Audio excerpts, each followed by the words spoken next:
My parents, they were concerned with survival. So, we're working class. So they didn't get an education past the 3rd grade. So they didn't know how to cultivate my love of reading. They didn't know how to foster these, academic interests. And so I was very lonely a lot of the time. I think when I turned 15, I discovered that being a bad boy, that got me attention. The crazier things that I did, the more people I felt gave me more acceptance. So I started to become valued, maybe for negative reasons, so I think that's why I dropped out of high school in the 10th grade.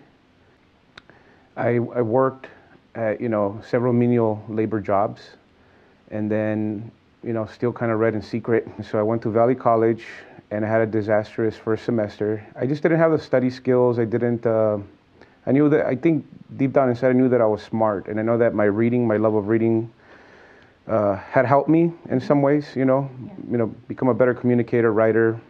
I dropped out of Valley College again for a couple of years, and so worked some more menial labor jobs, and then I guess I was ready to go back. I went back and retook all the classes I had failed, and surprisingly I got all A's, and then I thought, okay, maybe I can go to CSUN. I double majored in Chicano studies and honors English. So I ended up writing an undergraduate thesis on Tomas Rivera's And the Earth Did Not Devour Him, and actually ended up winning the Thesis of the Year award in my department. I guess I wasn't done learning from them, and that's why I decided to stay here to get my master's. My parents are really proud, but I'm proud of them for what they transmitted to me. My father, Guadalupe Soto, for instance, he's a construction worker. He never missed a day of work.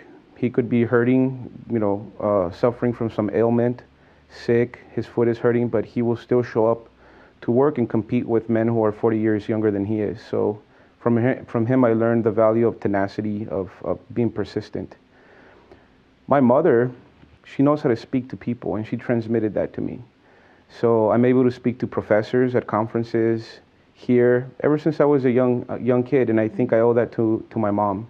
Coming from a blue-collar background, what does it mean to be a male? That often does not include a love of the arts, literature.